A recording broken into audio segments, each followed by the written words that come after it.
Bonsoir à tous et merci d'être avec nous pour cette édition d'Euronews Soir. À la une de l'actualité ce mardi, plusieurs pays d'Europe traversés par des intempéries d'ampleur, des pluies torrentielles qui ont fait plusieurs morts en Italie, une vague de froid prématurée a saisi la France. Après la Russie, c'est au tour de l'OTAN de mener les manœuvres militaires les plus vastes depuis la fin de la guerre froide, des exercices qui ont débuté en Norvège, scrutés avec attention par Moscou. L'ONG WWF tire la sonnette d'alarme. La majeure partie de la faune sauvage a disparu de la planète en un demi-siècle seulement, d'après un dernier rapport. On y revient dans un instant. Et puis Washington emploie la manière forte à la frontière entre les États-Unis et le Mexique.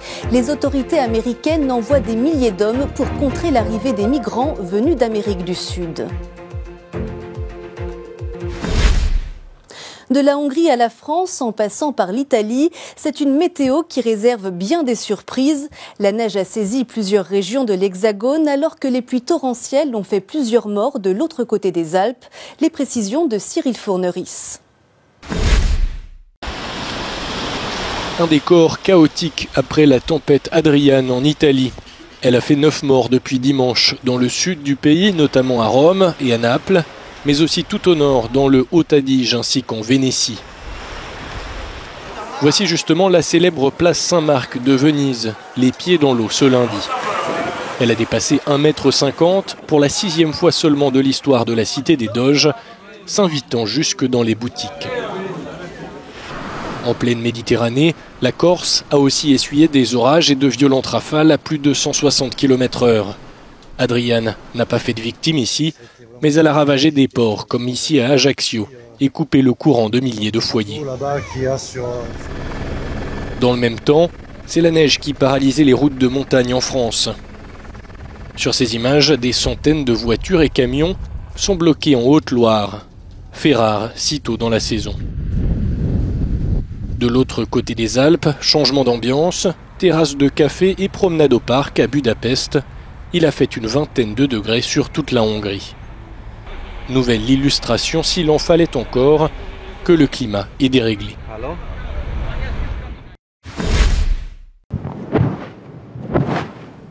L'OTAN mène actuellement son plus vaste exercice militaire depuis des décennies. Cette opération mobilise 50 000 soldats, 10 000 véhicules, 65 navires et 31 pays dans l'ouest de la Norvège. Ces manœuvres se déroulent sur fond de tensions entre les Occidentaux et la Russie.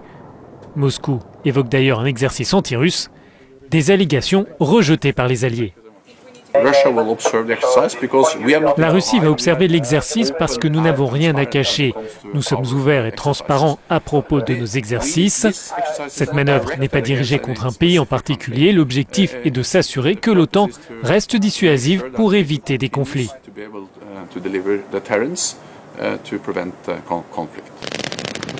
L'OTAN teste ses capacités à porter secours à un pays membre attaqué par un autre État. L'exercice se déroule à quelques centaines de kilomètres de la frontière russe. Pour le secrétaire général de l'Alliance, il n'y a pas de lien avec les tensions concernant la Russie. Nous avons pu agir du nord au sud et de l'est à l'ouest. Nous sommes là pour protéger tous les alliés. Nous ne voulons pas d'une nouvelle course à l'armement, nous ne voulons pas d'une nouvelle guerre froide, mais nous devons nous assurer que personne ne peut imaginer que l'OTAN n'est pas en mesure de protéger ses alliés. L'exercice prendra fin dans un peu plus d'une semaine. L'OTAN fait donc une démonstration de force, mais elle cherche aussi à se positionner vis-à-vis de la Russie. La Russie a fait part de ses inquiétudes concernant cet exercice, mais elle a envoyé 2 observateurs militaires. Les autorités russes ont aussi indiqué cette semaine qu'elles allaient tester des missiles dans la même zone maritime.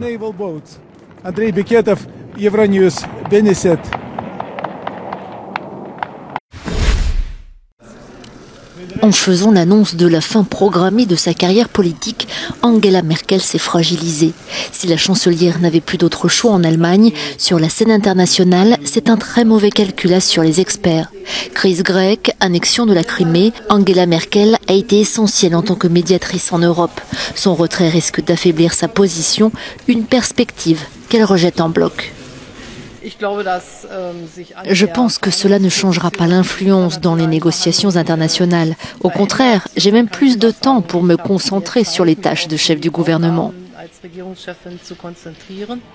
La chancelière a du mal à convaincre. Certains en Allemagne pensent même qu'elle ne pourra pas aller au bout de son mandat en 2021. Dès la fin de l'année, elle franchira un premier pas décisif vers la sortie en cédant son fauteuil de chef de parti et la course à sa succession est déjà lancée. Nous connaissons 3 candidats jusqu'à présent. L'un est un vieux rival de la chancelière, un critique fort de Merkel, à savoir Jens Spahn, le jeune ministre allemand de la Santé qui n'a que 38 ans. L'autre, c'est Annegret Kramp-Karrenbauer, qui serait probablement le choix de la chancelière si elle avait son mot à dire sur le choix de son remplaçant. Et le troisième candidat déclaré, c'est Friedrich Merz, un avocat qui a quitté la politique il y a 15 ans. Il a officiellement déclaré aujourd'hui qu'il se porterait candidat à la direction de la CDU lors du congrès du parti en décembre. Angela Merkel a 30 mois pour faire mentir les analystes. Elle continuera à mener la politique comme elle l'a toujours fait, affirment ses partisans. À peine un demi-siècle aura suffi à mettre en péril la majorité des animaux sauvages, une faune dont la disparition s'accélère à une vitesse inquiétante selon les conclusions d'un dernier rapport de l'ONG WWF. Mais avant cela, les maladies liées au tabagisme touchent de plus en plus sévèrement les femmes, même si la cigarette affiche un net recul depuis quelques années. Les explications d'Arnaud Richard. Des Françaises de plus en plus malades du tabac. Si le nombre de fumeurs a chuté d'1 million de personnes en France l'an dernier, les femmes paient désormais un lourd tribut à la cigarette. Leur mortalité par cancer du poumon a augmenté de 71% entre 2000 et 2014, alors qu'elle a diminué de 15% chez les hommes. Une hausse particulièrement marquée chez les femmes de 55 à 64 ans, c'est-à-dire celles qui ont commencé à fumer dans les années 70, marquées par l'émancipation et un marketing agressif des industriels. Autre chiffre préoccupant révélé par les organisateurs du mois sans tabac, 16% des Françaises fument encore à la fin de leur grossesse, alors que le tabagisme maternel est un facteur de risque majeur pour la mère, comme pour les bébés. Le gouvernement français s'est engagé dans une hausse constante du prix du tabac, qui devrait porter le prix du paquet à 10 € en 2022.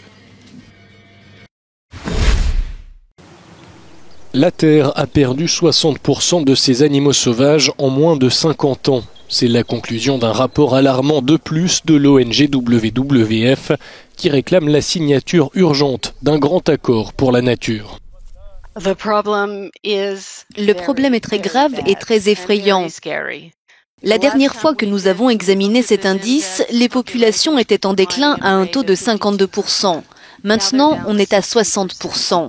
À moins que nous agissions maintenant pour tordre la courbe du déclin de la biodiversité, nous assisterons à une extinction rapide de la faune sauvage et pire encore, du tissu même sur lequel nous comptons en tant qu'êtres humains.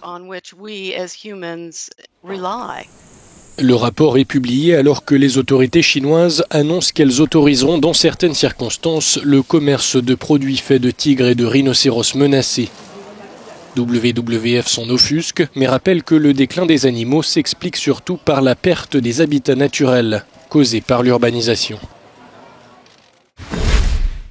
Au lendemain de l'attentat qui a frappé Tunis pour la première fois depuis 3 ans, la police s'intéresse au profil de la kamikaze qui s'est fait exploser dans le centre-ville, un profil qui suscite de nombreuses interrogations. Mais tout d'abord, Washington emploie la manière forte pour barrer la route aux milliers d'exilés qui se pressent à la frontière entre les États-Unis et le Mexique, un déploiement de troupes inédit à cet endroit. Sandrine Delorme. Les États-Unis vont déployer plus de 5000 soldats à la frontière mexicaine pour bloquer l'entrée sur le territoire d'une caravane de migrants centra-américains qui fuient la violence et la misère dans leur pays. Un déploiement comparable en taille au contingent américain envoyé en Irak, qui intervient à une semaine des élections de mi-mandat. Déjà 800 soldats sont en route pour la frontière texane, d'autres vont prendre la direction de la Californie et de l'Arizona. D'ici la fin de la semaine, nous allons envoyer plus de 5200 soldats à la frontière sud. C'est juste le début de cette opération. Nous allons continuer à ajuster les troupes aux besoins et nous vous en informerons. Mais sachez que c'est en plus des 2092 gardes nationaux qui sont déjà sur place. Les responsables de l'armée assurent que ces troupes sont surtout prévues pour faire du soutien logistique et construire des barricades. Mais le discours du président Trump est autrement plus virulent. C'est une invasion de notre pays et notre armée vous attend, a-t-il prévenu, alors que deux groupes d'environ 7000 personnes se dirigent vers les États-Unis. Pour cette maman partie du Guatemala, la route est longue. Cela fait 20 jours, un mois peut-être que nous sommes partis. J'ai perdu le compte, mais grâce à Dieu, j'ai rencontré de bonnes personnes qui m'ont beaucoup aidé. Le président américain a répété ces dernières semaines que des troupes supplémentaires étaient nécessaires à la frontière américano-mexicaine. Il est clair qu'il se sert de cette caravane de migrants pour défendre sa politique dans la perspective des élections législatives du 6 novembre, alors qu'elle pourrait être favorable à ses opposants démocrates. L'heure du deuil en Indonésie. Au lendemain du crash de l'avion de Lion Air, il n'y a presque aucune chance pour retrouver un survivant parmi les 189 passagers. Le président du pays, Joko Widodo, s'est entretenu avec les équipes qui continuent de repêcher les morceaux de corps. Son ministre des Transports a réclamé l'inspection de tous les Boeing 737 MAX du pays. Les compagnies aériennes doivent signaler les irrégularités, les défauts et vérifier l'historique de la maintenance du dernier mois enregistré dans les journaux de bord. L'avion, qui n'avait que quelques mois, s'est abîmé 12 minutes après son décollage de Jakarta. Il venait de demander au contrôle aérien l'autorisation de faire demi-tour. Une attaque isolée et artisanale, c'est ainsi que les autorités tunisiennes qualifient l'attentat qui a blessé 20 personnes lundi sur la principale artère de la capitale. 24 heures après les faits, il n'y a toujours pas de revendication, mais la présence policière a été renforcée sur l'avenue Bourguiba, déjà très surveillée en raison de la présence du ministère de l'Intérieur et de l'ambassade de France. Les enquêteurs cherchent à déterminer les motivations de la jeune kamikaze qui s'est fait exploser. Emna Gebla, 30 ans, n'était pas considérée comme extrémiste par les services de police. Cette jeune diplômée d'une licence en anglais des affaires était au chômage. Originaire de la région de Mahdia dans l'est du pays, elle travaillait parfois comme bergère pour aider sa famille. Pour elle, c'est l'incompréhension. Pour le moment, ça ne me fait rien. Tu sais pourquoi je ne ressens rien ? C'est parce que je sais qu'elle n'avait pas l'intention de faire une chose pareille. Elle s'est préparée et a fait le trajet pour le faire ? Non, non, non. S'il y a quelque chose à comprendre, c'est qu'elle s'est faite piéger. On l'a piégée dans tous les cas. Cet attentat replonge la Tunisie plusieurs années en arrière. En 2015, les attaques à Tunis et Sousse avaient fait des dizaines de morts. L'état d'urgence avait été décrété. Il est toujours en vigueur aujourd'hui. Un mot de sport avec du football et le changement d'entraîneur au Real Madrid où Santiago Solari a désormais succédé à Julen Lopetegui. Dans les salles obscures, Spider-Man signe son retour en version animée, une version qui se veut aussi plus moderne. Vincent Ménard. My name is Miles Morales. L'homme araignée va bientôt revenir sur grand écran, mais dans une version totalement revisitée, dans un film d'animation. L'histoire est toujours la même, celle d'un adolescent qui se découvre des super pouvoirs après avoir été piqué par une araignée radioactive. Sauf que Peter Parker laisse son costume de Spider-Man à Miles Morales, issu d'une famille latino et afro-américaine. Lors de la présentation du film à Londres, les réalisateurs ont insisté sur leurs intentions, dépoussiérer l'univers Marvel. Nous commençons par une histoire de famille très intime, avec Miles, sa mère, son père, son oncle, son quartier, et ensuite on élargit de plus en plus pour englober plusieurs dimensions alternatives, différentes versions de l'histoire de Spider-Man. Nous arrivons donc à créer quelque chose de nouveau et d'unique. Cela fait toujours partie de la mythologie de Spider-Man, mais c'est un peu plus contemporain. Spider-Man Into the Spider-Verse, sortie programmée en Europe en décembre prochain. Remember, what makes you different is what makes you Spider-Man. Officer, I love you. Sourire aux lèvres, Santiago Solari a dirigé ce mardi son premier entraînement à la tête du Real Madrid. L'Argentin, qui était jusque-là l'entraîneur de l'équipe réserve, la Castilla, remplace à titre provisoire Julen Lopetegui, limogé la veille dans la foulée de la lourde défaite 5-1 sur la pelouse du Barça.